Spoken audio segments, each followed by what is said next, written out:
Boston's North End is well known as the place to find Italian restaurants, cafes, and cannoli. But it's also home to some of the oldest buildings in the city. As Director of Archaeology for the City of Boston, Joseph Bagley reveals in his book, Boston's Oldest Buildings and Where to Find Them.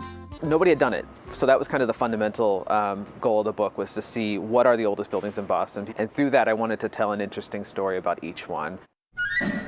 One If by Land, Two If by Sea is a story often told about the 13th oldest building in the book, Old North Church. But Bagley channeled his inner Indiana Jones to uncover the hidden history of this North End building. I was walking down the street 2 years ago, and that's when I first noticed the belt course on the side of the building. Once I saw that, I realized that this building might be significantly older than I realized. Look here, this row of protruding bricks represents an early floor support system that is a calling card for local buildings from the early 1700s. Another clue. It's just a little bit off angle from the rest of the street. When it was built, it was a standalone house. Further research showed Bagley had discovered the previously undocumented 17th oldest building in Boston.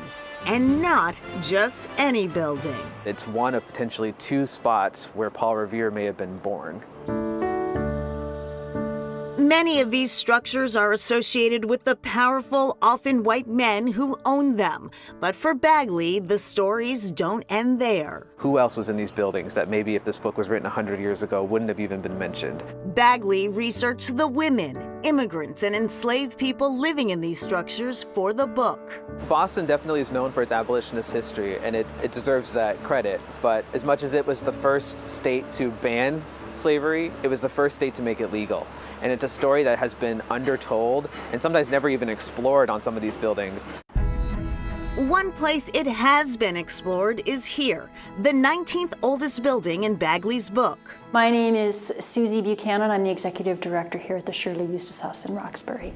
William Shirley was the royal governor of Massachusetts from 1741 to 1749, and then again in the 1750s. The house, built as an English-style country mansion in 1747, featured outstanding views of Beacon Hill, when it was still a beacon, and Back Bay, when it was still a bay. We've always known that Governor Shirley had slaves, but we didn't know really sort of the extent of his holdings. But if you have 6 horses, right, you need a lot of people to take care of those horses.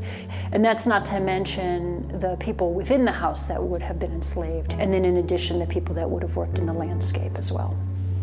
In August 2021, Shirley Eustace Place received Boston City Landmark status. And that includes not only the parcels that we occupy here, but also the parcel across the street at 4244 Shirley Street. This is where the stables, and more importantly, the enslaved workers who ran it, would have been housed. That's just so exciting to have a piece of that history that survives. And it really expands our ability to talk about the history of Shirley Place in a much more inclusive way than we ever did before.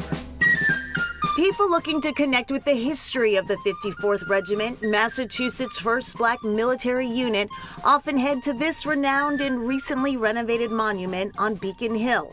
However, the regiment has even stronger ties to this field in Hyde Park, where in 1863, what was then Camp Meigs welcomed black men by the hundreds to train for battle in the South.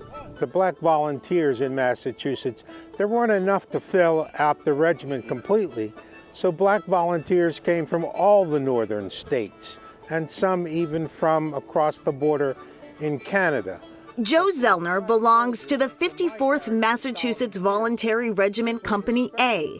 Company members volunteer their time to bring the history to life by researching and recreating the experiences of actual soldiers and historical figures. You had farmers, you had carpenters, you had barbers, you had college students coming from Oberlin to enlist. One thing you didn't have were former slaves, as most of those early recruits were sacrificing careers and families to fight. They were fighting for that right for those people enslaved in the South to be also freed from the bondage of slavery. True to history, the current unit is not racially exclusive. Retired Army officer David Hank takes great pride in his role as an officer in the regiment. We're standing on sacred ground here. This is the birthplace of one of the greatest American military stories ever told. One that volunteers, including Quartermaster Sergeant Reggie Dumas, continue to tell. We are still here, and we're going to keep on marching. Glory! Ha!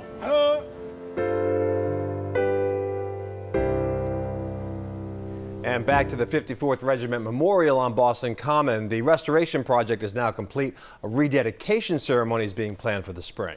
And back to Joe Bagley's book. If you're wondering what the oldest building in all of Massachusetts is, well, it's the Fairbanks House in Dedham, built about 1641. Now we know. Up next, rebuilding history.